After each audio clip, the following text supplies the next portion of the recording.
Welcome back to another episode of What Are We Drinking? With me, Rachel Carey. Today I'm super excited to welcome one of my favourite humans on this planet, the Mrs. Suzanne Walker. Feeling the love. I know, like Now, she's not only an incredible human businesswoman, but she's the visionary behind Clear Path Accounting, which is a next level accounting practice locally here in Blaxland. I feel like it should be like this worldwide phenomenon, but it's kind of Australia-wide now, really. Oh, okay, there you go. New offices across Australia. But she's also most recently started helping NDIS providers and has found that her practice have got a real niche service offering in servicing that community of business owners, entrepreneurs, and hopefully impacting the lives of the participants. So I'm super excited to have you here today. Welcome. Thank you, darling. Thanks for having me. It's like an honour to be sitting on this glamorous chair with Perfect. And so we always start the show with what are we drinking? So what are we drinking today, Suzanne? Well, it's quite easy. Anyone that knows me it's a really easy guess. It's going to be bubbles. It's Prosecco. It's the sparkles. It's the sparkles. I love anything that sparkles, especially champagne. And it's for everybody listening, whatever time you're listening, it's 10 a.m. here. So if I'm drunk by 11 o'clock, well, it's Suzanne Walker's fault. So it's called a champagne breakfast. It's totally acceptable thing. I think so too. Yeah. I think so too. Now, I always think when we ask people what their drink of choice is and what we're going to be drinking is it says a lot about a person. Right. What do you think Prosecco says about you? I'm light and sparkly and just bubbly. It's just bubbly. Just bubbly. So I asked my friend Solly, who is my chat GPT person. Yeah. We've in a very intimate relationship now, me and Solly. Yes. And so I asked him, he's also a him, this morning, what does Prosecco say about a person? Do you want to know? Yeah. Okay. And then I asked him, what does Prosecco say about Suzanne Walker, which is even funnier. But Prosecco, oh, you fancy, but in a fun kind of way. Yeah. You're the kind of person who pretends to be low-key, but owns at least one candle that smells like Paris in spring. You believe in celebrating small wins, like surviving Mondays, and you're not afraid to pop a cork just because it's 11:47 a.m. somewhere. Or 10 a.m. Exactly. You've got main character energy, a weakness for shiny things, and you've definitely said just one glass before pouring half the bottle. Oh my goodness, it's like spot on. Basically, your sparkle with a credit score. I was like, so cute. I was like, that is Suzanne Walker. And I literally love, I'm like the bowerbird, you know, at the shops, everything's sparkling and it's just a delight to walk through. I'm so attracted to the sparkly things. That's so good. That's so good. All right, let's pop this bottle. Let's pop it. All right, over to you. How of an expert I really am. I really should have done this little tag bit first, however. So we're actually drinking the Sensei Prosecco. Is that good? It's funny, I don't know if you know this, but when I sign on a client to Clear Path Accounting, yes, I actually wrap a beautiful Clear Path Accounting ribbon around the exact gold bottle. Wow!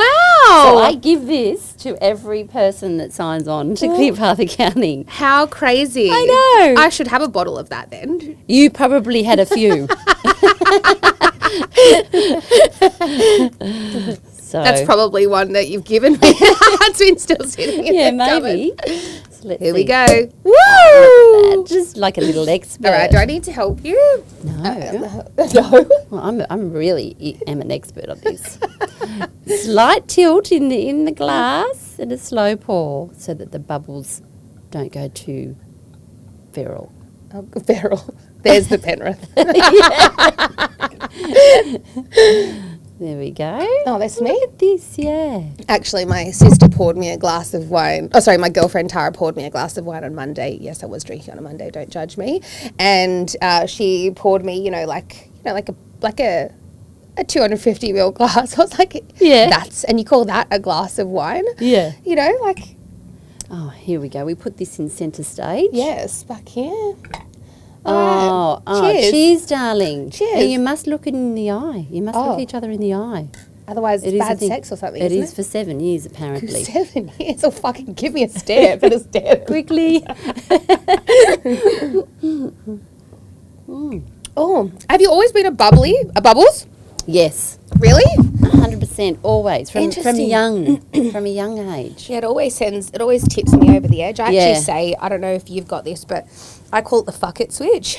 And it typically happens after one glass of wine. Right, okay. And it's like, I have one glass of wine and I'm like, fuck it, I'll just have one more, you know? Yeah, And yeah. then that sort of fuck it switch just keeps going. It just keeps going. But anyway, that's enough about my drinking habits.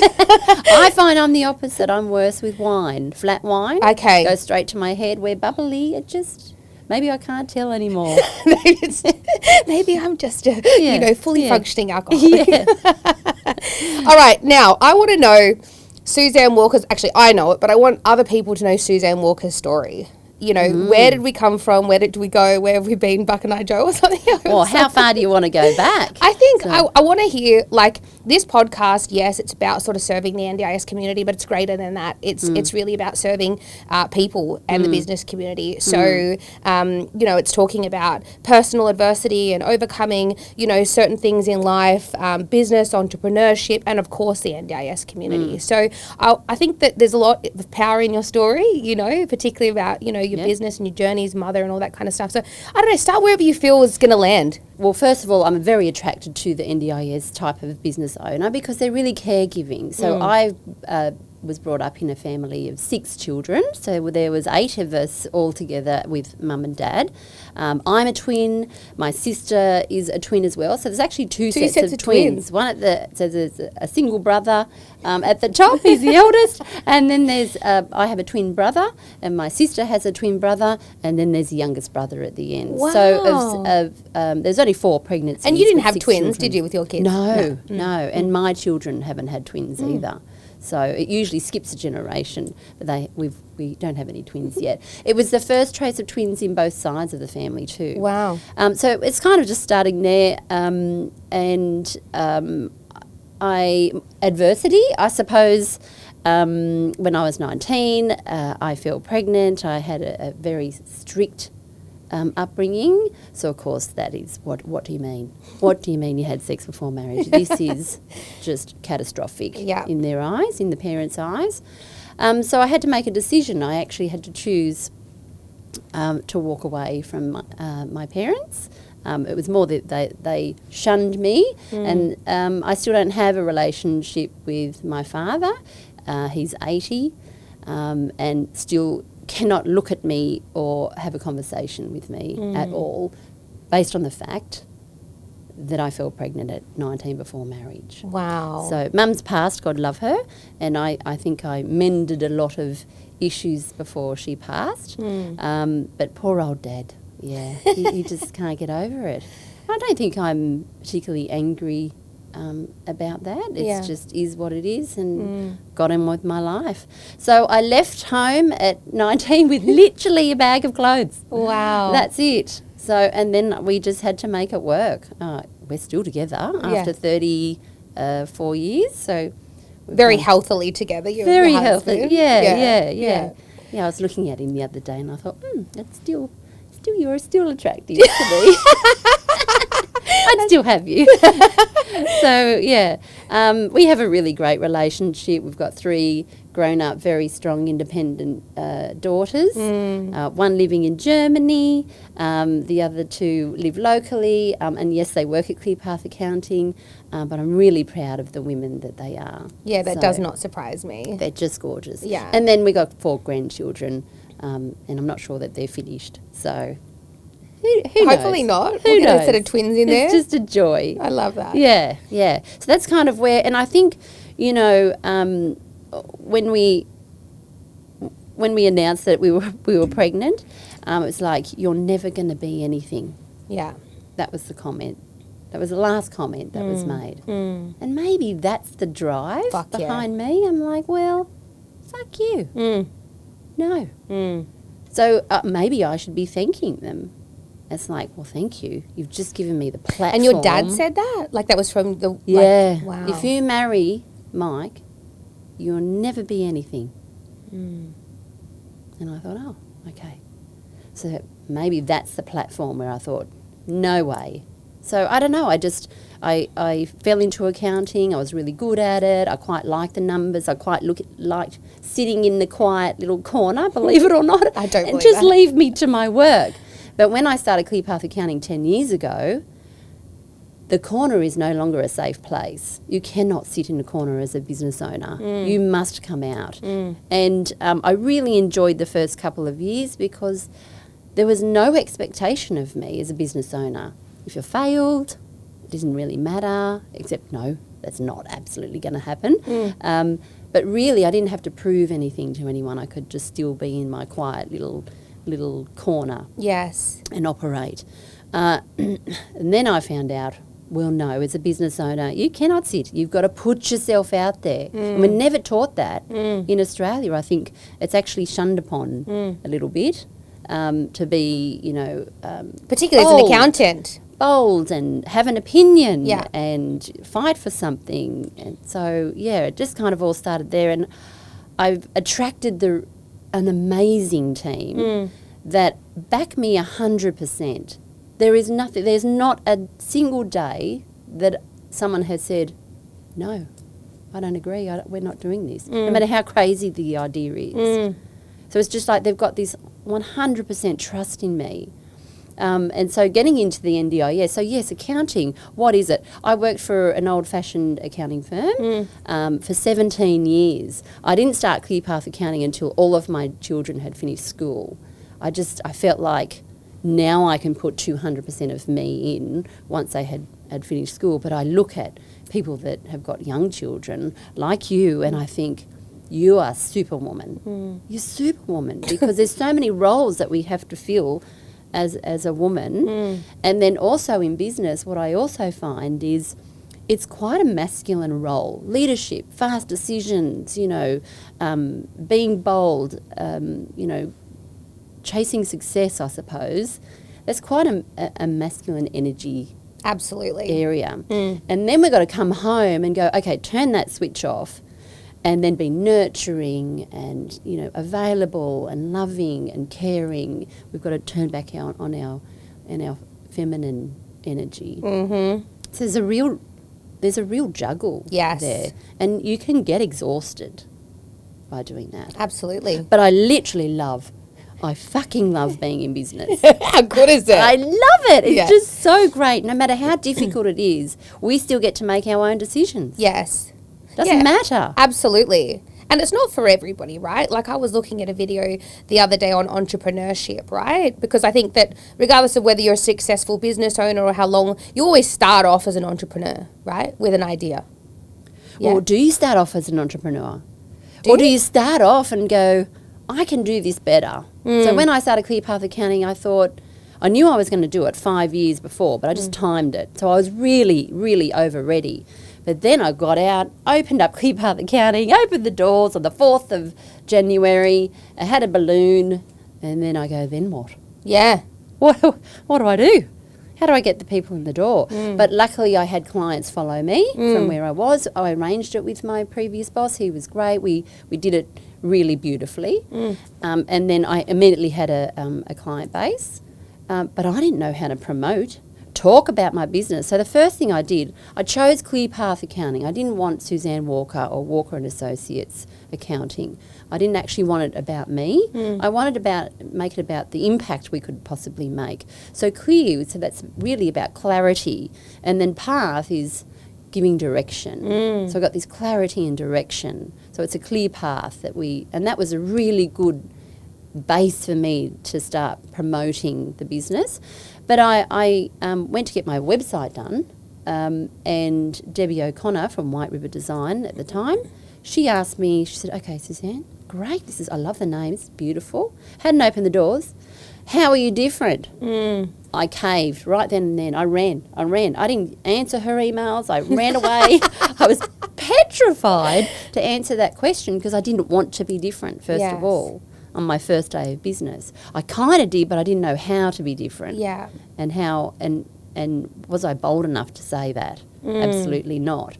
So, yeah, but she actually helped me build up the brand ClearPath Accounting originally, and she gave me a list of words that I should use when I talk about ClearPath Accounting, because really it's about I've got to be shown as a leader and efficient, and, you know, being able to explain things really well and operate at high quality.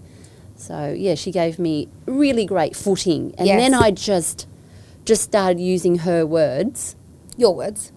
Which were her list of words, right? Because I was authority brand, but I didn't feel like an authority in the space. So I used to talk about the brand as an authority rather than Suzanne as an authority. Well, isn't that interesting? Because that was branding, right? And so branding is so prominent in the market now. But 10 years ago, branding wasn't even a thing. Like, you know, Facebook ads were sort of just coming out. Like, but now it's very much that's your brand archetype, right? That's exactly what you're referring to. It's like, and it is who your brand wants to be perceived as in the market. It's not actually you as the owner. Yes. So you've got to create a personality. You've got to create a personality for that. And then, so, we just started to attract the right kind of clients. I started getting mentored. My business coach, he still coaches me. We celebrated 7 years. Wow. 7 years. And I'm thinking, wow. He must still be getting something, but I'm definitely still getting something. So I have coaching every single fortnight for 7 straight years. And that, for me, is the key to help you transform the business, along with all the other support that I needed. I want to work with the best of the best in the industries. And so why do you think that, like, surrounding yourself with people as a community, where business community or coaching is the key to success? What do you think it is? I've asked myself this question a lot, right? Like, we've done business coaching together, all my other business coaches. Like, what is it exactly that I get? It's like an athlete, right? They do they're refining their craft. They don't become Olympians without a coach. And even at the degree that they are the best in the world, they still have a coach. Totally. So why aren't we doing that in business? Even to the degree where we reach this level of success, because there's always something else. So if you read The Gap and the Gain by, Dan Sullivan and Dr. Benjamin Hardy, he talks about business owners had a certain, they can be in a really certain frustrated mindset a lot of the time because we're living in the gap, meaning that from where you started, even Alara or ClearPath Accounting, from where we started, we have gained, we are completely different business women. The businesses are considered successful, which is great, but there's always something else to do. So as a business owner, we forget about this gain. We don't celebrate it enough. So we're always so the appreciation and the joy is sometimes forgotten, because when we get from here, we've reached one point, but to get to the other point, there's a gap. So we've still got to work it. So some say, you're so successful. But most business owners do not feel it because there's always something else to chase. Absolutely. But what if we just stop and go, well, you know what? Wow, this has actually been a really incredible journey. Yes. And the people I've been in contact and what I've learned and the impact I've been able to make. How beautiful. Yes. I think as business owners, we don't stop and smell the roses, as I call it. Yes. Often enough, right? But also, I think there's this scarcity mindset. I certainly know it's there for me. If I stop and smell, then my finger comes off the pulse, right? Do you? Yeah. Like, I think, like, and maybe it's just a maturity thing, and I'm trying to get out of that sort of grind mindset, right? Yeah. But we see all of these, coaches and mentors, and depending on the style of coaching around, you got to fucking work hard and you got to do the hours. And, who's that David Goggins, like, go, go, go, that full masculine energy, right? Wow. See, I as soon as you say that, I'm like, ew. Yeah. Do I have to do the hours? Do I have to work hard? Yeah. Why? Yeah. Why can't we work smart? Why can't we leverage? Why can't we get the best people working for us. What is this whole, you've got to work hard and you've got to stay at the office 1,000 hours a week? Yeah, what Where's do you the think joy is in that? Yeah. And being busy is glorified, let's face it. Yes. It's very, how's business? Yeah, we're busy. Yeah. Whenever I go to a networking meeting, I avoid I challenge myself never to say the word busy. How's it going for you? Great. I say we're meeting our goals. We're getting the right clients in the door. We've got this amazing team that's just, supporting me in amazing ways. Yes. So everything, business is fantastic. That's so good. I recently, obviously with Alara, we had a big shift last year and I brought on, an entire C-suite basically, a CFO, a CPO, a COO. Yes. And that was a big shift for me. And I think for so long, I probably didn't make that decision in business because quite frankly, I thought that if I had people smarter than myself in the room that I was going to be found out, right? Like people would see like the whole imposter syndrome, right? It's like, then, people will see me for the fraud that I am or, all that kind of stuff. The story that we tell ourselves, everybody right? has that story. Exactly. Our 100%. And that's why, like when we talk on this podcast is like, these are the kind of truths that I want to share because there's other business owners, regardless of what sector they're in, and people that are in a career that are having these stories in their head, right? So, but we're not talking about it. We're just... So what's the impact of having that story in your head is the question. Well, I mean, I didn't make that decision. I should have made it 2 years ago. Yeah. And I was too scared to make the decision because I wanted to be the smartest person in the room, right? And what I actually found is obviously when I brought on these incredible people in my business is it had the complete opposite effect. It's like it's actually made me elevate. Yeah. It's actually made me step out and into my genius zone because I was doing things that I actually wasn't fulfilling me or bringing me joy or transcending our business forward, right? So it's actually had the opposite effect. But what I have found myself doing, not so much now, but a little while ago is who am I or what am I going to do when people don't need me in my business anymore? Like there's an identity, right? When you've built a business, So we're used to doing the doing. Correct.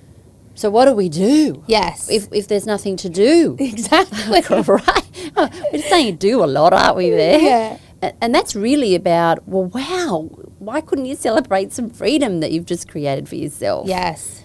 Because now you've got choices, which is the exact definition of being free. Yes. Isn't that what every business owner is reaching for? We say that, but do we actually want that in reality? Like what do you do with your time? Yeah, exactly. Or like, maybe it is, everyone has their own, like stuff, and for me, it's probably the desire to always want to be needed. Right? Isn't that most women? Yeah. And the men and the boys in the room. And most people need to be needed, which is great. Yeah. So it's like, what happens when people don't need me anymore?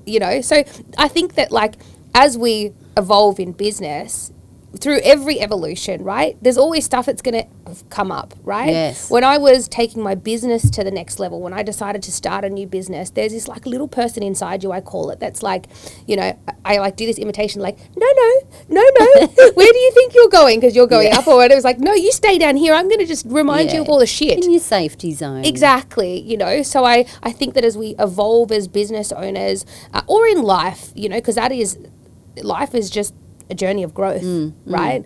Is that we have moments, peaks and troughs in our life where these things come up for us. And it's like, do we get stuck in the discomfort of the change or the growth, or is that actually the time where you step into and get in that uncomfortable zone? And I think that's kind of what, in my opinion, what sets apart people that achieve greatness to people that don't, because that is a really difficult to do. When everything's telling you don't do it, stay here where it's safe and don't do the scary thing, but you choose to do it anyway. You step into that discomfort. That's where you transcend, right? When you're stuck doing the doing, yeah, and then you pop your little head out, then and although it's a little bit disconcerting, I suppose, isn't that when creativity comes? Yes. When do you think creativity comes? When you have space. Yeah. It's the stillness, right? It's the space you need. And space is, yes, time, energy, you know, and you just, you've got this comfort of knowing that you've got this really great team that are doing everything that's needed. Yes. And although you might feel a little unsettled, like, what do I do? Where's my role? That's when you're like, your mind is not going to stop. Yes. Yes, it's Is actually it? so funny. Now you're going to have all these ideas. Yes. Yeah. That's so true. My junior chief of staff, who I'm grooming into that role currently, she said to me, "Can everyone stop giving Rachel more fucking time?" You know, because as soon as she's got time, she's going to open 4 other businesses, and we're all just going to be fucking swamped again. You know. But I also think that when we talk about stillness, I just got an infrared sauna, right? Because one of my goals this year was to find more stillness. So I created a Zen zone, which I'm still waiting for my videographer to share on my social media. I've just given him the dirty, but anyway. And because I wanted to find more stillness, right? But what I actually find is when I go into the sauna and I create space to be still, it's a tech-free space where I don't take anything in there. Everybody knows when I'm in the sauna, aka the garage. You know, you don't come bother mummy, right? But that's where the ideas come. Yes. You know, I'll come out of the sauna and I'll be like, you know, I'll be like, I've had this great idea, let's roll with this, you know. But yet we don't intentionally make time for space and stillness. Why do you think that is? It's scary. Yeah. What happens? How do we stop this mind from talking to us? And then I actually put off my business coach for a year. I said no, because he made me shit myself. I thought he's going to make me look inwards. I'm going to have to face the daddy issues and the rejection issues and to work on Suzanne's stuff. And it was my daughter that actually said, "Mum, oh my goodness, you are an idiot if you don't do this." And I thought, oh, excuse me, first of all. But sometimes your children are the ones that give you the brutal truth.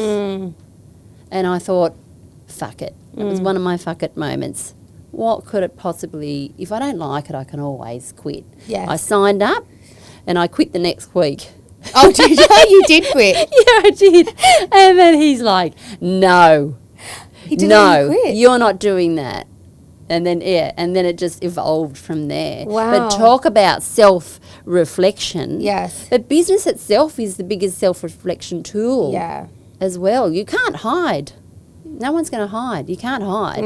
You can, but you're not going to grow as a leader, as a person, as, you know, So you think that people avoid stillness? What I heard is that people avoid stillness because they want to avoid looking inwards. Yeah. Really finding out the truth about themselves. Yes. Yeah. But it's ironic that we think that, right? But what we actually get in times of stillness, in my opinion, is fucking clarity. Clarity. Like clear path. So basically your new tagline will be, just come and be still with us. So it's interesting. I highly encourage everyone. And I know meditation and awareness is just thrown around everywhere, but truly give yourself an opportunity to practice it every day. Yeah. And it really can start with 10 minutes.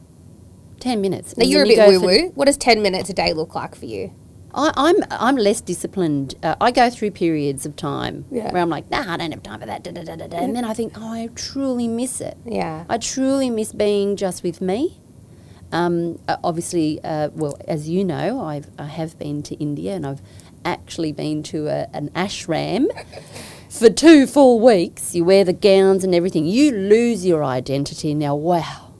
And just that journey for me has just been, I'm so in awe that I actually did that. Yes. But wow, did I work on some serious shit. Yeah, lots of somatic, like releases, I imagine. Releases, yeah. yes. Yeah. So it was more active meditation. You can sit into the corner, but what actually quiets your mind, and Chris is the one that's taught me this, is you've got to have this really strong activity, then that gives your, and then you sit still. And And you sit still for 10, 15 minutes, and then it's actually true silence of the mind because you're physically worn out. Yeah, right. So give me a 60-second.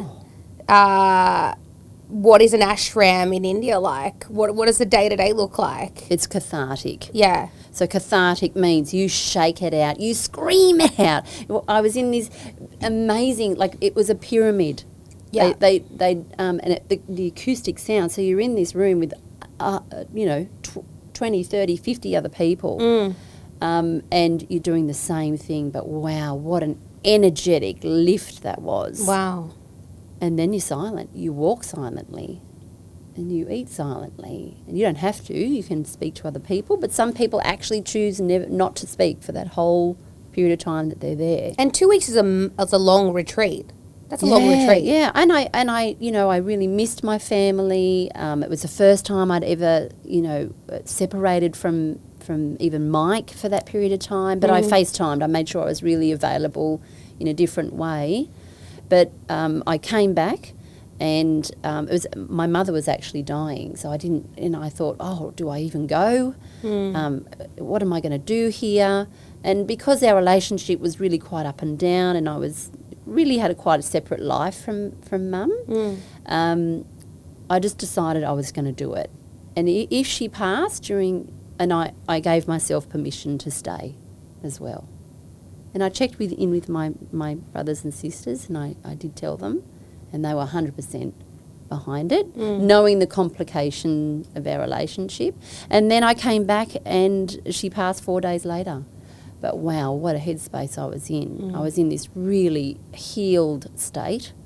So I was able to say beautiful words to her and just say, Mum, I'm so sorry we didn't get to live this life together. But come and find me in the next life and we'll have a fucking amazing time.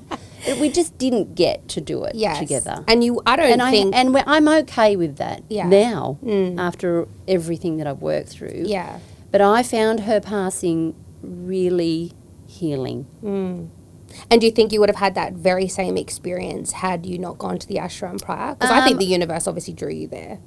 Yeah.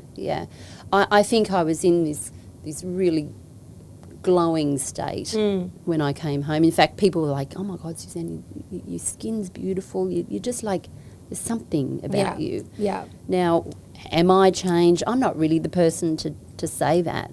But I felt confident, I felt calm, I felt healed, and I would love to go again. Yeah, and so a lot of people avoid doing the work, as I would call it, right? Because it's like, regardless whether it's physical or whether it's mental or whether, it's having to go through an emotional state that feels uncomfortable, whether it's bringing up, old traumas or whatever it is. And, I've had a significant, healing journey myself, but people are too scared to do the work, or as I call it, open the Pandora box or whatever it is for them, right? So what advice would you give to somebody that's considering taking that next step to doing the work, but obviously is scared of the journey that entails? So when I was there, I would say the things that were the activities that we were doing, right, would be considered crazy shit, right? So number one, you've got to give yourself permission to do something that's a little bit alternative. Don't judge yourself. Stop judging yourself, and then you'll stop actually judging other people when you hear that they're working on themselves. Drop all expectation. Don't think, oh, after I do this, I'm going to feel this. Because you may not. You don't know what the outcome's going to be. But I'm like, fuck it. Give it a go. Yeah. What have you got to lose?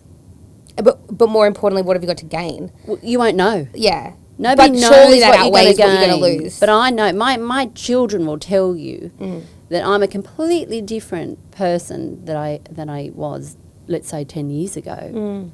Because when I started ClearPath Accounting, I had to improve myself. I had to prove the results. But that all comes from the business leader. I had to educate myself. I had to get support from other people. And then, yes, Chris was the one that opened that door to the whole real meditation, real cathartic work on myself, which, in my opinion, has just allowed me to have joy in my ordinary day-to-day life. Yeah. Yeah. And I always say to people, just start with the next thing, right? Like, so, you know, you know, going to an ashram in India, like you're not saying, let's send everyone over to India, right? When I was at, you know, my 5th or 6th retreat, and I was around a campfire with a bunch of strangers that I met 5 seconds ago, and we were fucking chanting these Indian hymns with fucking drums. I was like, I have transcended to a cult. Like, where the fuck am I, right? But see how your mind immediately is judging what's happening. And you're like, oh, who am I? Oh, this is not me. Oh, this is just weird. Yes. Well, so what? Yeah. So what? Yeah, exactly. So there's a lot of science behind it. Yeah. So what if we just, you know what? Let's just do it without judgment. Yes. Just see what happens. Totally. If it's not for you, well, you won't really know unless you really try it for at least 21 days, to be honest. But after that, do something else. Yeah. Find a different method. If that method didn't work, there's lots and lots. Okay, I've got 2 more questions before we move on to business and NDIS and all of the, you know, of your areas of expertise. The first one is, you just mentioned 21 days. Now, I went through a weight loss journey recently, and I say... And you're looking amazing. Thank you, doll. But I often say that the first 3 weeks, probably 6 weeks, were the hardest, because it was like sort of this big shift in, you know, your normal habits or your day-to-day life. But what do you think it is that sticks after 21 days? Like, why is it 21 days? I don't know. Isn't it like it takes you 3 weeks to create a habit? I don't know. It takes you 3 days to lose it. Yes. But it takes that time. It's discipline. Yeah. It's creating discipline. And I think as business owners, we must be disciplined. Yeah. And I think, you know, looking back at all the schooling, you're like, why do we have to wear a uniform to school? And why do I have to do this at school? And da-da. It's actually out of nothing else. You're never going to remember a thing that you learnt at school. However, you might create a habit of discipline. Yes, or going to a workplace from 9 to 5 or whatever. You know. All right, and then so 21 days, I don't know. There might be a science behind it, but I just think, it takes our brains that long to truly accept something and dive in deeper. I'm gonna look at that too, because I also think is like in anything in life, right? If you look at the end goal, it can keep you frozen in your current state, right? Because you go, fuck, that's too mammoth. Like if I thought, I've got to lose 20 kilos, right? You go, oh, fuck, that's way too big. I'm just never going to get there. Or if I want to take my business to this level or whatever, you look at that end goal and it just keeps you frozen in that current state because you don't want to make any move forward because it just seems too big, right? So I wonder whether it's a combination of time. If you do something over and over again for a period of time, then it sticks. But also, if you just take the same step, like this first small step, you know, I always say just take the first step. Yeah. Right? Yeah. So if you make one change, well, then it's funny, then that change then often ripples through 3 other things that are happening, kind of thing. Yeah. I explain to clients a lot, to transform your business, it's not usually the one big thing we're going to change and, oh, my God, everything's going to be great after we introduce this massive thing. It's the ongoing small changes. That's it. Yeah. It's the 1%ers, isn't it? Like, people talk about the 1%ers. It's the power of one. One small thing, tiny, 1%. If you change something, people go, 1%, who cares? Yes. Care and just be disciplined enough to do 1 or 2 little things, and then that change will start a chain reaction. Yes. Then you can move to the next thing. That one change starts another reaction. And you've given a really good example of that to me in the past, where you said around when you're looking at sort of your enhancing your financials in your business, and obviously we can increase revenue, or we can decrease expenditure, right? You always say it's either the top or the bottom. Now I'm using your words, right? But you gave me the example of that 1% shift, and I think you had a scenario in your business where you looked at subscriptions, and often something we like totally overlook as business owners because they're like, oh, the fucking Microsoft suite and the MailChimp subscription and the blah blah blah and the blah blah blah and the blah blah blah, right? But how much money did you find in your business on subscriptions? So with subscriptions, don't forget that we, as accountants, we subscribe for the Zero File or Dext or whatever, and then I just bill it out, right? Easy. As soon as we get a client, make sure you do this, da-da-da-da-da. Easy, right? Now, Xero had been progressively increasing their prices, and I'm like, it's too hard. Yeah. Too hard to pass that on. We're going to have to change the pricing agreement, change the invoicing every month, whatever, And I was just too blasé about it. But what I realised is I think it was like $57,000 because I wasn't passing on the cost that was costing me. Yes. And that your clients would have happily paid. Happily paid. Yes. It's out of my control. Yes. But yeah, $57,000. That's crazy. What am I doing? Yeah, and that's the 1%, right? And so then we went on a little exercise. Let's just refine. Where have I been lazy? Because it is about laziness. It's like, I'll do it later, whatever, And even I can get my team, I can ask my team to do it, but I didn't even ask my team to do it. I'm like, whatever, it's fine. So it's really, and then we went on to a little a mission to just like, where is it? Where have we been lazy? So it's like insurances. I'm not going to do it. I've just got an insurance broker to do that. Is it your finance? Get your mortgage broker back in the picture and go, find me a better deal. If it saves 0.5%, yes. Excellent. On a big mortgage, it saves you a lot of money. On a big mortgage, it could be on your cars, it could be finance, it could be business finance, whatever, cash flow finance, whatever it is. Find a better deal. Find a better deal. Yeah. So it's really, I actually hate giving, you must reduce costs. If someone says it to me, I'm like, I'm so bored. I'm bored. I'm the accountant. Don't tell me to save costs. Yes. I'm not interested. It's not fast enough for me. Yes. However, I do have to be sensible, right? So I've been thinking about NDIS and where there's a For someone who drinks Prosecco, you haven't done a very good job drinking yours. I'm so busy talking. It just slows you down a bit, doesn't it? But in regards to NDIS, there's a lot of squeeze in your industry at the moment. We know the pricing is not keeping up with the raising costs. Even your wages, as the SHADS award increases, NDIS might decide to trickle you some little improvement there. Yes. I've forgotten the point I was getting to now. That was great, wasn't it? I threw you with the Prosecco. You were talking about... now I know. Yeah. So we're always in this, chasing the top line, chasing the revenue side. So optimise the revenue, optimise your, invoicing, making sure you're getting money in the door. But I think there's been a little bit of a shift in your industry. And yes, you must still do all of that. But you've really got to optimise your workflow, optimise efficiency. Yes. That's the period of time that you are in right now. Yes. Now, we can sit here and complain, the government and the NDIS, they're not great, they're treating us terribly, they're not increasing the prices enough. We can whinge and carry on, right? And yes, have your opinion and share it to important people. But after that, get on with it. Yeah.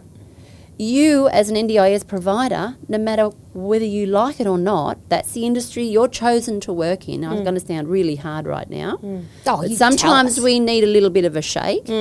No matter what the government or the industry throws at us, you must make your business financially viable. Absolutely. That's it. Yep. So then you go, you can't sit there.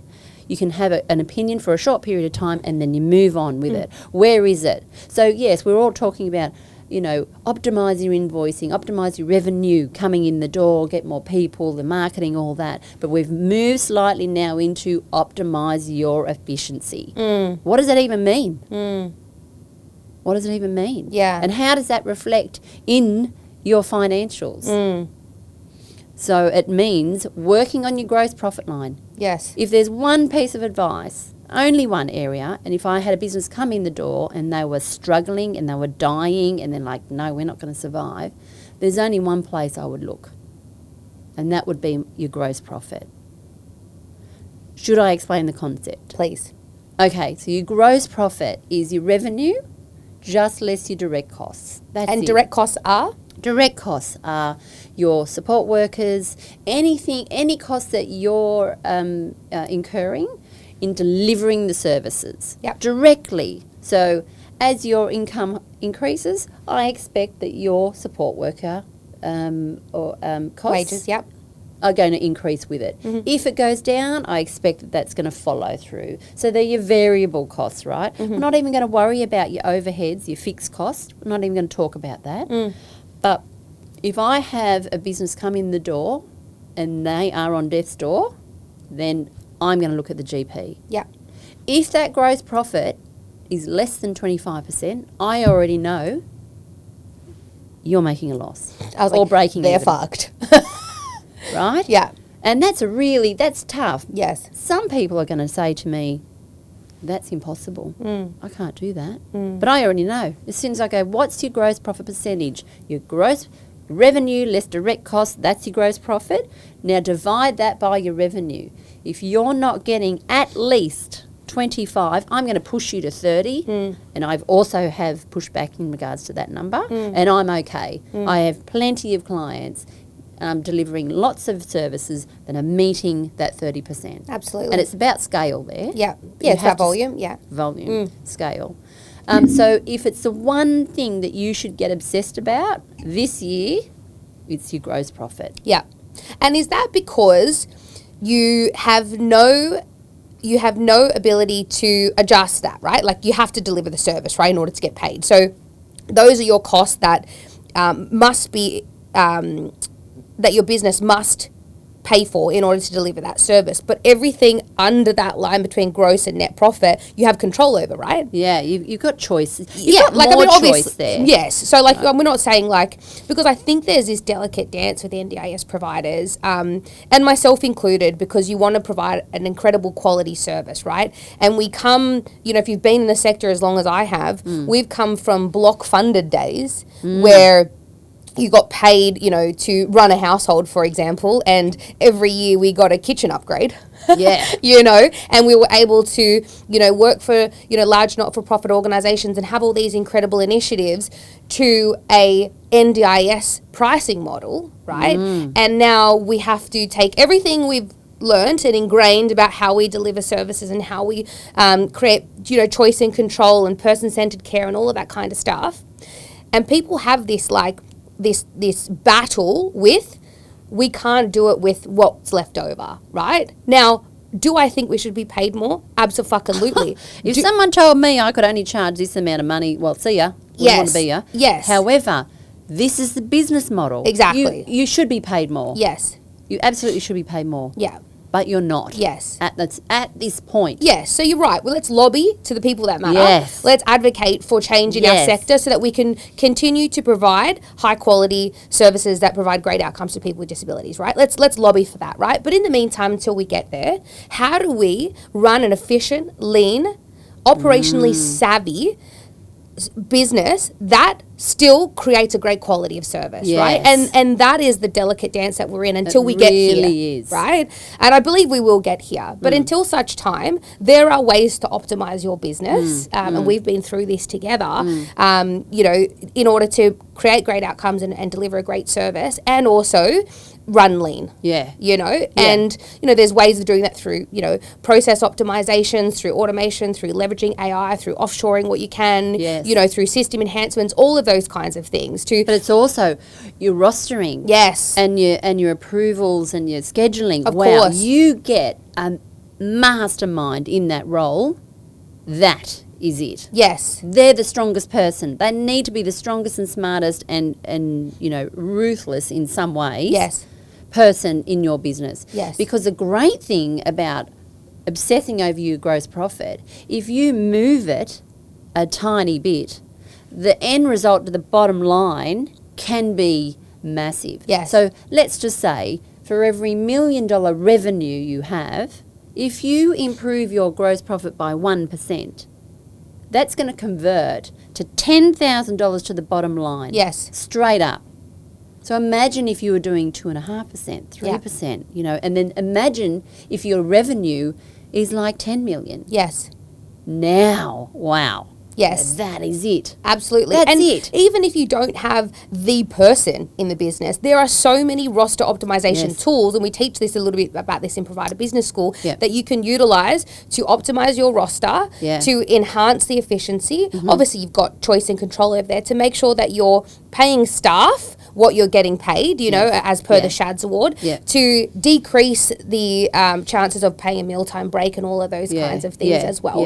But and even overtime, exactly. I'm so sorry. It sounds terrible for these beautiful workers, but give them a lifestyle also when they're not working too many hours. Yeah, because they've got a really tough job, but that's the bit that's going to create a negative straight up. Yes, you're straight up. Yeah, but also like things like an individual flexible arrangement, right? You know, adding something like that so people can work 10 hours or have more than 10 hours or having an 8-hour break instead of 10-hour break as per the SHADS award, and you can show that they're better off overall. You know, offering that to your staff member to optimize both ends, so it's a win-win scenario. I love a win-win. Another great example would be casual to permanent conversion, right? We did an exercise in our business, and I know you're a part of that as well, is we looked at how many, and I know that, you know, we're being forced, and I use that very loosely, to casualize our workforce. Quite frankly, you need to make a business decision that suits your participants and your business. You're not forced into doing fucking anything, right? Is it more difficult if you lose that participant or they choose to move on or whatever? Yes, of course, but that's business. Doesn't matter what sector you're in. There's always going to be fucking challenges, right? Or things that come up. So anyways, we did that exercise and we moved, you know, a certain percentage of our casual workforce to permanent, right? Not only did that enhance the service quality, you know, the commitment from the staff member, etc. It saved us $1 per hour. Now, again, that 1% might not seem like much, right? But times that by 36,000 hours a week, right? And now we're talking about 36 grand savings per week, right? And that's incredible. So we often have conversations. You know, it's really hard for you as a provider to make that commitment to be able to engage a staff member to a certain amount of hours. I understand that. However, I often am recommending that you move as much as your casual workforce to permanent part-time at least, right? Yes, you'll have to pay their holidays, but it's not immediate. Yes. You've got this opportunity cash in the bank at least, to have cash in the bank. Yeah, perfect. I love that. And also I think something that comes up a little bit in our sector is around, you know, people don't want to go permanent, right? Because they don't actually understand the pros of becoming permanent. They think, actually, I get paid 12.5% casual loading for every shift that I do. And particularly in our workforce, if you're providing them 76 hours a fortnight and treating them like a permanent staff member, then why the fuck would they want to, right? But that's not why you employ casuals. That's not a casual workforce. A casual is supposed to get what's left over, right? That's right. Irregular. Exactly. Irregular. Exactly. And so as an employer, you are legally obliged to offer them, if they have set hours every week and there is a pattern there, after 12 months, you are legally obliged. You must offer them. Is it 12 months? It's 12 months. Oh, wow, okay. Yeah, I thought it was shorter than that. I thought it was 90 days or something like that. No, I think it's 12 months. Okay, interesting. I could be wrong. Oh, gosh, look at me. Giving you the wrong advice. Look at me, Kimmy. Oh, gosh. No, you're not an employment law expert. I mean, you're an accountant. But as I understand it, you have this legal obligation to offer that anyway, especially if there's a pattern. Yes. So just do it early. Yes, exactly. Do it early. Get them on part-time. And yes, you might have some challenges or, no, I don't want to or whatever. But also, if they don't want to go permanent, then they're not getting a permanent line. Yeah. Right? Because they are treated like a casual, which is what's left, the irregular shifts that's available after that. That's why you get paid that additional rate, right? But if you look at all the positives from, you know, not only a superannuation, from your paid personal leave, mental health leave, annual leave, etc. You know, your work-life balance, knowing when you're going to go to work or whatever. But even buying a fucking house. Yes. You know what I mean? Like, the bank's not going to give you a loan. Our whole finance world is really designed for people with permanent positions. Yes.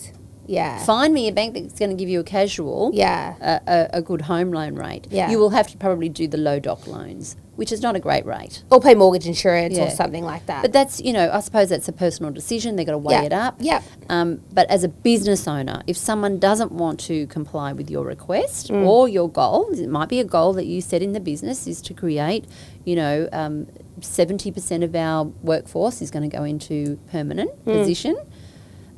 You've got to find the people that are going to support you in that role and make it happen. Yes, exactly. That's it. Yeah. We can't just, that's it. Supporting providers, what's the biggest challenge you hear? NDIS providers, obviously. I mean, you can give me NDIS providers first. What's the biggest challenge you hear from NDIS providers when they come to you like, Suzanne Walker? They have no idea how they're going financially. Finances scare the hell out of most people, right? And they know they kind of need to know it, but they're like, I'll just get the accountant to do it or the bookkeeper to do it. It's just getting taken care of. Now, you are going to feel very uneasy until you have an idea. Yes. You're not going to feel settled about anything financial unless someone teaches you how to read probably the 5 most important numbers. That's it. Okay, tell me, what are the 5 most important numbers and or reports that every business owner needs to read every single month? So there's only 2 reports, and I'm going to, I won't over-confuse it, but there's a couple of things, right? Profit and loss, I'm going to break it down to the profit and loss and balance sheet, because as an accountant, when you go to your accountant, they're always going to bring these terms up. You're like, oh, God, why do you have to talk about that all the time? But there's so much valuable information. Learn to love it. Learn to be obsessed. Watch them grow. Oh, my God, this. If you know where you should be going and you can track it easily, then it's not overwhelming. Yeah. It becomes actually a quite fun to look at. We're going to talk about profit and loss first. That's the performance of your business. There's only 5 numbers I want you to know. First one, revenue, we know that. Most people, believe it or not all, know their revenue. And that's the vanity line, right? Yes. And they think, oh, yes, we're a $2 million Look how business. sexy I am. We're a $7 million business. We're a $15 million business. Yeah. Doesn't matter what it is, right? Yeah. So your revenue, most people know that. Your gross profit, we've talked about that. Convert that into a percentage so it's easy. As the revenue grows, your percentage is also healthy. Above 25, ideally at least 30. And if you're doing therapy and stuff, it might be higher, right? But let's just talk overall. Then I'm going to ask you to look at your overheads as a comparison to your revenue. So percentage-wise, if your gross profit is 30%, I only want your overheads to be 20% of your revenue. And that leaves the last number, net profit, as a percentage, right? It can be dollars. Obviously, the more you grow your top line, everything else grows. Yeah. Hopefully, you can grow broke. So if the bottom line's negative, the net profit's negative, you know you got to fix something probably at the gross profit area of your business. So it's revenue, gross profit, your operating expenses, and then your net profit. That's it. Net profit, we want minimum 10%. So I'm going to challenge you on that, as you know, because obviously the disability cost worker model, and I know this doesn't apply to all of the line items under the NDIS, but they've worked it out that we should be getting a 2% net profit. 2%. Oh, like, isn't that a dream?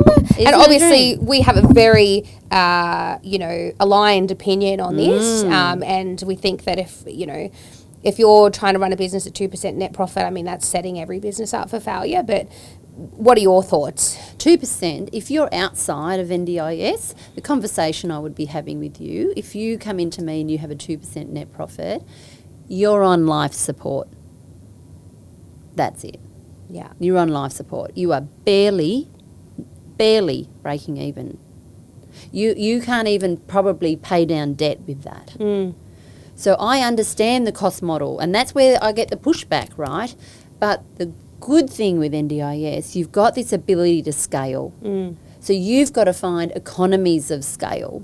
That means you've got to find optimizations with when you grow, you don't have to find a new, management team and all that type of thing. You just got to grow to a point where that is then, covered in cost and it's still producing a net profit of at least 10%. Yeah.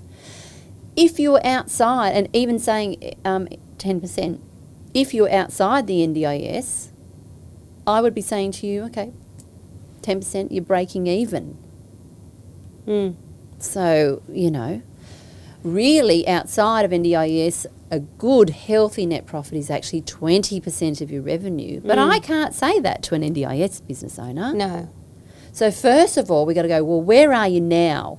where are you actually now? Now, most people, when they're growing, they've got a bit of a negative there Yes. in their bottom line. So the first thing, how do we fix that negative really, really quickly? I'm going to obsess about the gross profit figure. Yes. And then I'm just going to look at your overheads and go, just be sensible. Be conservative for at least 6 months. That's all I'm going to ask you to be. You know, I'll let you continue, so hold that. But I recently went to Bali and I had a healing thing, right, with a local healer. And he said something that was profound to me, and it's really stuck with me. But he said to me, spend with purpose, not perfection. And I was like, maybe it was just me because, you know, I want everything to be perfect, right? That's the perfectionism in me. Yes. But he said, if you shift your narrative to spending with purpose and not for perfection, you will have great success. And I mean, maybe he was just talking directly to me and I was like, get fucked. But, you know, I think that was really, you know, it's about actually being intentional about what you're spending money on. Like, you know, do you really need that? Maybe the question that you ask yourself is, does this expense either, enhance my impact? Yes. Does this expense enhance my impact? If the answer is yes, then go ahead. Yeah. Right, if you can honestly say yes. So maybe that's a question we can ask ourselves about your overhead costs. Yeah. But just be smart. We Yes. can be smarter. Yes. We can be a little bit more disciplined in that area. Yes. I hate saying it, but yeah, if you've got a loss, your job is to reverse that loss and get it into at least a positive ASAP. Yeah. ASAP. It's non-sustainable. Yeah. And if you were looking at, you're looking at your business, you go, okay, I'm turning a loss the last 4 months. It's not looking great, but I really want to stay in it. Aside from looking at your gross profit margin, what's the first things you think that, you know, a business owner, let's talk NDIS, could tackle as like the first 3 things without having to cut heads? Because I think that should always be the last. So I'm not going to let you start there. Okay. Well, gross profit's really about optimization. Yes. Not cutting. Yes. So, however, I will go with your question. If you cannot cut your overhead, your fixed costs, so the ones at the bottom, you know, towards the bottom, if you can't cut that, and you think you've got a really great optimization of your direct costs, then you've got to scale your revenue. You need more income coming in the door. You need to spend more on marketing or effective marketing, because we know that 80% of marketing actually doesn't work. Yeah. So be really, really effective marketing. Grow your revenue line with purpose. Yes. And the reason why I say with purpose is, like, don't just accept anyone coming in the door if they're not a good fit for your business. Allow yourself to say no to the wrong type of client, because then when you're saying no, you're actually saying yes to something else. You're opening the door for a yes that's coming your way. Also, I say to my clients is that you're saying, yes, this new client that's walking through the door, why you've got fucking 16 vacancies at all your other houses, for example, right? How about you shift your focus to filling the homes that you've already got rather than opening a new home and adding all these additional expenses. So that's your efficiency side. Yeah. All right. So if I've gotten what you said correctly, and feel free to sort of correct me, but you go, first step, GP. How do we impact our direct cost? Second is efficiency. Finding efficient there to get it there between 25 to 30%, right? If we've done that as step 1, we look at, are we spending with purpose, with intention, and smartly? If not, wherever we can make efficiencies there. If you've done A, B, then we go, we need increased grow. So we need revenue. Okay, cool. Revenue, that's what we need. You heard it here first. Suzanne Walker, best business advice. So that's the performance. If you're currently looking at your P&L and it's looking like that, you know what 3 next steps but to take. map it. Get your accountant to map it so that it's easy for you to just click on zero, P&L, there's a percentage, there's a percentage, there's a percentage. That's it. Yeah. Make it easy. Don't just like, I've got to get calculator out. If you're doing anything manual, by the way, in regards to anything financial, you are working way too hard. 100%. So optimization there. Yeah. No, so that's the profit and loss. Yes. That's the performance of your business. Now the balance sheet, that's actually the health. Are we healthy? I don't know. What is it? No one actually looks at their Balance sheet. And accountants actually forget to talk about it as well. Because they're so obsessed with the P&L and da-da-da-da-da. And then you got to pay tax on that. Yes. Right, that's all they talk about. And so your health is what? I always say, where is my money? Yes. Yes, so a great question that we get nearly every business owner. What do you mean we've made like $450,000 in profit this year? Yeah. Where the fuck is it? Yeah. Right? Yeah. And it's always reflected in your balance sheet, believe it or not. So with that $450,000, did you pay down debt? Did you pay off the tax office? Did you pay a payment arrangement off? Did you invest in new vehicles? Did you invest in new assets? Did you go into a new location? What did you... There's always somewhere where I can tell you it's always reflected in that balance sheet. Yeah. Right? So your balance sheet is the health of your business. Your assets must be higher than your liabilities. That is it. Now, there's two types of assets and two types of liabilities. First one's current assets, current liabilities. What the fuck is that? Okay, current assets is really how liquid the assets, how easily it's converted to cash. So it's going to be your cash in your bank, it's going to be stock, but most of you won't have any, and it's your accounts receivable, the money that hasn't been given to you yet, but you've worked really hard to earn it. Yes. So they're the three things, the current assets. We want that really healthy, okay? Non-current assets, that's just your fixed assets, your motor vehicles, your plant and equipment, all the bits, and it's going to be a lot harder for you to convert that into cash if you needed to in a second, right? Because you'd have to put it on car sales or whatever. Then there's current liabilities. Current liabilities, they're the current liabilities that they're due to be paid within the next 12 months. And then there's non-current liabilities, they're due past the 12 months. So when I'm looking at a business, there's two things I look at. Is the total assets more than the total liabilities, which equals actually the equity, the building equity in your business. We want that positive, and we want to see that growing every year, that bottom line. Yeah. The other thing, and the reason why most of you will say, I've got no cash, is because of your liquidity or your current ratio. Is your current assets a lot healthier than your current liabilities? Now, if your current liabilities, which is your tax, your accounts payable, your creditors, just the usual stuff, the everyday, day-to-day stuff when it's due. It's not like long-term debt on your cars that you're paying off over 5 years and all that. We exclude all of that. It's only the bits that are due in the next 12 months. The day-to-day stuff. If that's more than your current assets, so your cash and your accounts receivable, I know you're feeling the pinch cash-wise. Yeah. So we need that healthy, right? Ideally, we would want the current assets 2 times or at least 1.5 times more than your current liabilities. Got it. If you can get to 1.5 to 2, you're in a healthy current ratio status, which means you're not going to feel the pinch of cash in your business. Amazing advice. So we've got the P&L and the balance sheet, which is our performance and health. You can tell how much I love numbers. And everything that happens in the profit and loss is reflected, right? Yes. So, and it's a history of the business. Yeah. So ideally, profit and loss, we want net profit line at least 10%. Whatever you have to work on in there, make that happen. Yeah. Then that converts to a healthy balance sheet. Yes. So your equity, you're growing an asset. Yes.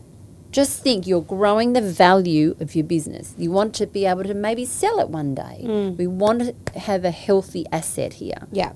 And this is all great, right? You can have your P&L and your balance sheet and you should be reviewing it monthly. But if you don't have data to begin with, then you don't have any of this, right? Yeah. So even if we reverse engineer it back up to stage 1, you have to have Yes. healthy and accurate data Yes. in order to get all of this, in order to then make informed decisions, right? Yes. And that's something we've been undertaking really heavily, is like cleaning up all the data. Yeah. And this is not just in our Yeah. you know, the likes of, you know, your accounting Yes. software or whatever, Yes. but across your business, Yes. right? Is that if you've got really healthy data, then that can then automate into, you know, another software such as Xero or MyOb or whatever other accounting, you know, Only Xero.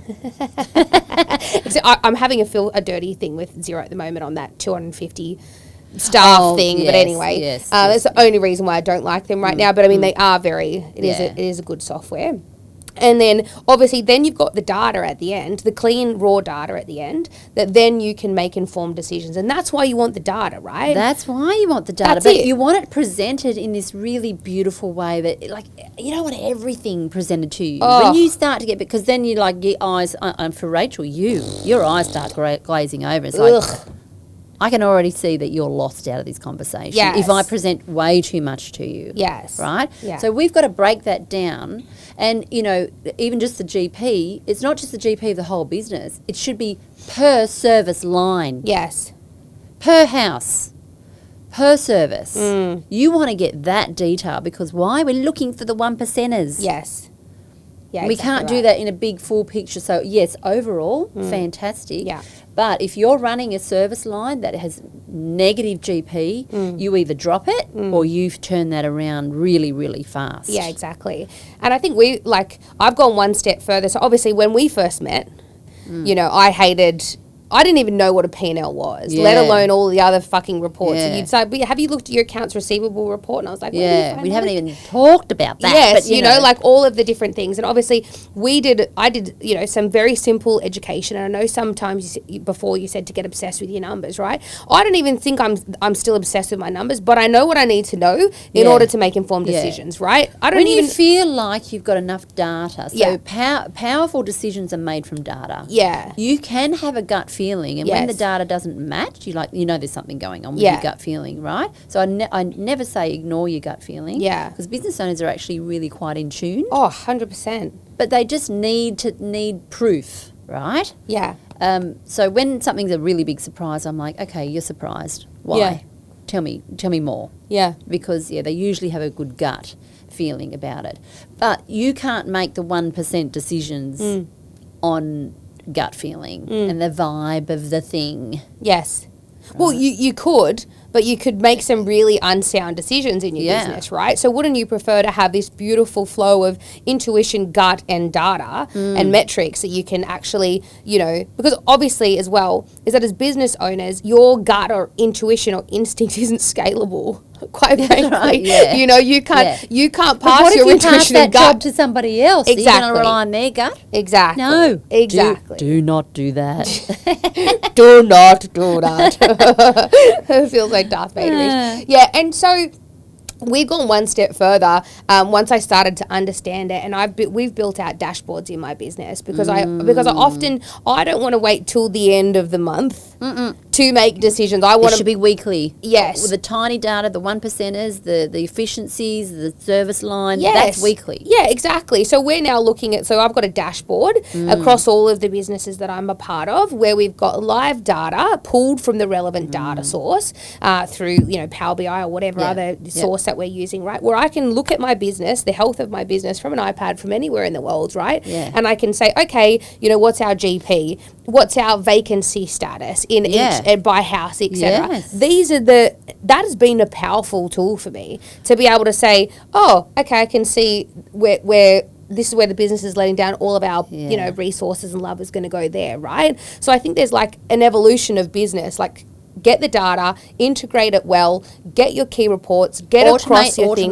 Automate. Yes, and then get it in an easy to digestible version. Because, like you said, I didn't like reports. I want pretty graphs. Yeah, that's right. Most people do. Yes, But there's now so much AI Yeah. available to us. We're in this really beautiful space now. Most of us don't really know what to do with the AI. Yeah. But we're going to get better at that. Yes. So whatever it takes for you to get the key decisions, the key KPIs, people talk about, throw that around like, I don't even know what that is. Key performance indicator, where you can make a quick decision based on that one number. What you measure, you can change. Yeah.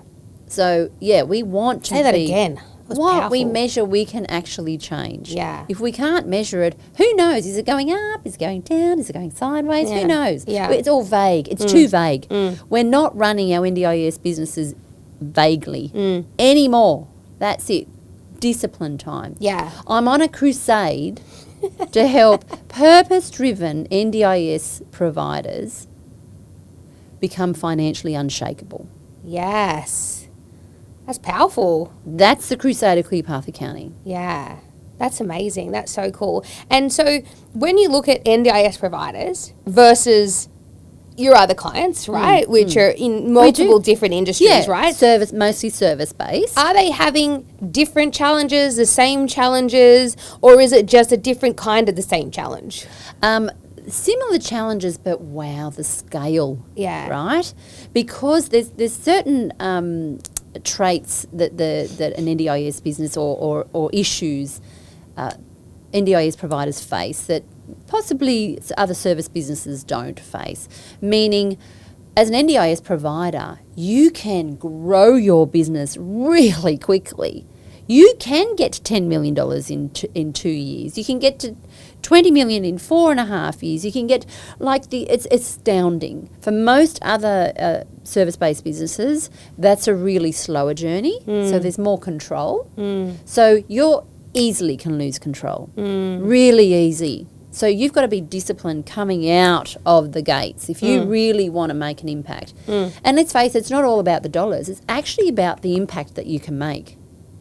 Now, I was at one of your quarterly days, and I shared this we had a ClearPath Accounting Planning Day, our annual one, and I actually, because we look after quite a lot of NDIS providers now, we specialise in that area, but I wanted to remind them of the actual true impact that we at ClearPath Accounting are having on the community via NDIS providers. Yes. Now, I can't remember her name, but she was a woman that had cerebral palsy, and you played her video, and it was about her reminding support workers that when they decide not to show up, she was a lawyer, she's a contributing to the community, she needed someone to turn up every single morning and get her up out of bed, her ready, dressed, ready for her day, so she can make an impact on the world. Now, when someone decides not to show up, unacceptable.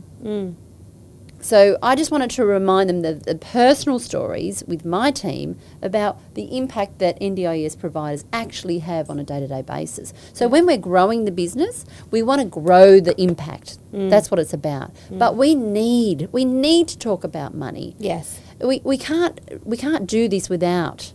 And it's also very important that you educate your team on how their flippant decisions impact the bottom line. And also, I think that there's this sort of terminology in our sector that that profit is a dirty word. That's one, and that when you're working in a person-centric business, that you can't be commercial. No. Right. So when you're getting into boardrooms and you flip from talking about participant goals to commercial, decision making and all that kind of stuff, that can feel really disaligned in someone's values, particularly when they got into working in a sector where they're working with people, and that's really they're driven by the outcomes of the people that they support, not the commercial decisions within the business, right? Yeah, that's right. It's like, how do you create a safe place where you can talk about those things without it impacting, the service delivery? But that is the thing that we need to be discussing more in a very safe place. And way. Because if we're not thriving in business, then we cannot have the impact that we want to have. It literally, unfortunately, one relies on the other. Yeah. We cannot have this impact. It's really, really important to never forget that. But we can be... we don't have to be ego-driven when we're talking about money. And everyone's got a money story. But why can't we talk about it with honesty? Yeah. Why can't we say, this is the impact that you've made on the business, thank you so much, you know? Or did you know that every time you show up for work, then that allows us to be able to make an impact, you know, puts us in a better position to make an impact, a bigger impact on this world. Totally. However you've got to talk about it. But I actually go into businesses sometimes and I teach the employees what everything means. Because if they don't understand, well, then their flippant decision like, nah, we're not going to take that client on, they're just annoying, you know, whatever. But they might be this beautiful, they might be creating a challenge or whatever. Yes. Whatever it is, that each and every decision that they make is impacting on your business. And I think also with not educating your staff in your business, particularly in an NDIS business, they might see, let's say, a SIL package of $300,000 per year, right? And then just and they think, oh, these guys are fucking rolling in it, right? So they go, oh, can we, you know, when I use an example of when we had to provide additional services after somebody's funds had run out, right? Now, it was $50,000 worth of services, right, which we were never able to claim back. So we're now offering this service for this client for free for the next 8 years. Yeah, wow. You know, before we'll make that money back based on our current profit margins, right? Or by the NDIS profit margins, rather, you know. So when you say, oh, can we put a $5,000 grab rail and not put it through the client's NDIS plan, they don't know that that's not a savvy decision because they think all this money's coming through the door. They don't actually understand what happens after the fact and what's actually left. And if you install a $5,000 grab rail, you know, rather than claim that through a participant's NDIS package, that might be the profit for that client for that year. That's right. You know? So challenge them on creating a different solution. Yes. And it's not really about the money. It's about delivering what your client needs. Yes. But in a different way. Yeah. Right? And I also say as well, like empowering people to make the decisions within a certain parameter. Yes. So we've really lent into the delegation of authority, right? Yeah. Like, so I don't want to bottleneck anybody from being able to make a decision, right? But these are the parameters in which you can make decisions, right? So you can make a decision here, here, and here, you know, and with daily things up to, you know, might be an amount or a decision or whatever the decision-making tree is. But I'm going to empower you to make decisions within this parameter. But you get to set that. Exactly. Because that's your risk, you know, appetite, I suppose. Yeah. Or, you know, that's the bit where you feel like total trust and you don't need to be involved in those small decisions. Yeah. Yeah, yeah. But unfortunately, is profit really a dirty word? Wow. I think losses should be a dirty word. Because guess what? Yeah. You're going to bring down a business. Yeah. You're going to bring down a business and then there's going to be collateral damage. Yeah. There's going to be employees, families, children, participants. There's going to be a lot of people in a lot of pain. Yes. So for me, losses are the dirty word. It's not profit. Yeah, absolutely. We're not talking greed. Yeah. We're not talking greed here. Yeah. Greed and ego, that's a whole different concept. We're not even going to bring that into this conversation. But people often relate profit and money to greed. Yes. But no, losses for me. Yes. Unacceptable. I agree 100%. We had a recent provider in our sector, one of the largest providers in Victoria, and they're actually nationwide, closed down. 3,000 participants affected. The damage. You know, 6,000 staff. Yeah. 6,000 staff, that's 6,000 families, right? Because they couldn't make savvy financial decisions. That's actually what it came down to, right? And I just think, like, what the fuck? You know, like that should be what we're talking about, far right? More Not unacceptable than a profitable or healthy business. Exactly. And so convert the word profit. I mean, I'm not one to hide anything, and I'm really about teaching truth and talking, you know, honestly with your team, your people, your management, whoever it needs to be. We're open and we're transparent, right? So for me, I don't want to just fluff around the word profit, but call it I don't know, excess or, you know, whatever. Rename it if you have to. Wordsmith To me, that sounds really like a lot of hard work. Exactly. Yeah. You know? Re-education might just be the same. Education. Yeah. And then this is why we talk about this particular profit, net gross profit, whatever it is. And it's all about efficiency. Rename it something if you absolutely need to. Yeah. But it's about sustainability. Yeah.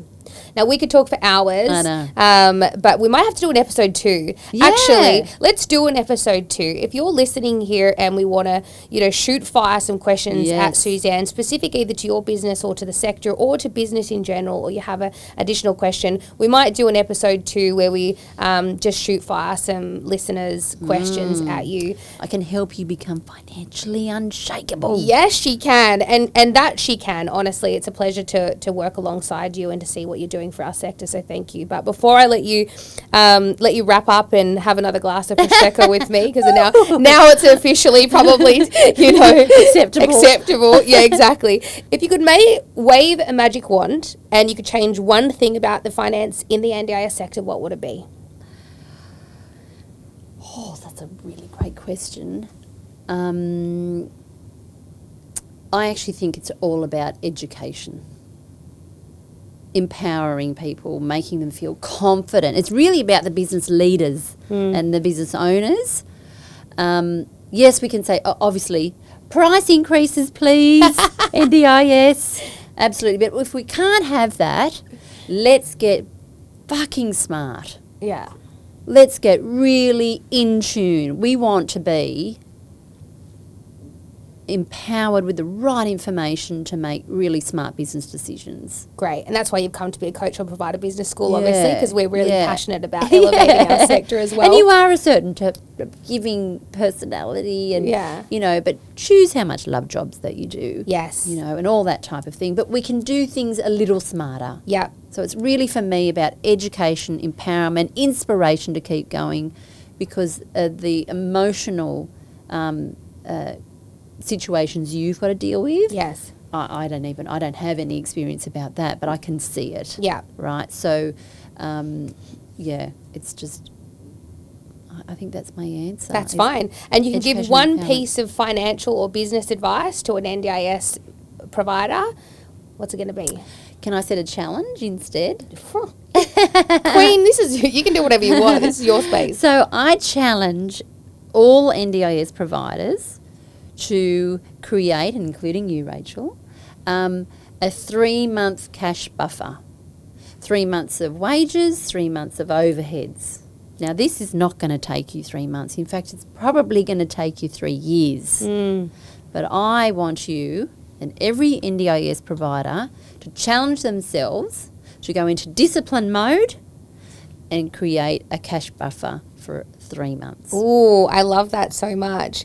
And we talked about your daughters before, and I think you've created bold, independent women and daughters, and that might be because, you probably weren't given that love by your parents. I feel like because I was a young mum, we grew up together, and maybe it's them that created me, which then helped them kind of like, it's this circle. Yeah.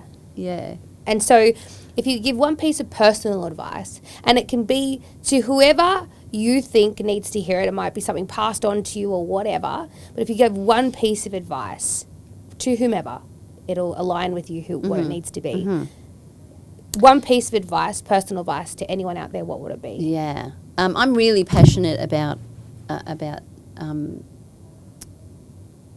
empowering yourself, actually.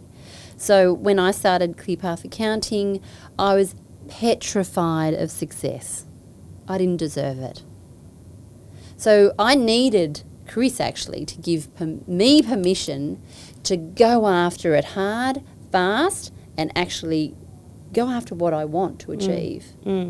So my personal advice is whatever you have to do to work on yourself, give yourself permission to succeed without guilt, without justification, and without playing small. Yeah, I love that so much. And I think that you're a perfect example of that in a really dry space like accounting.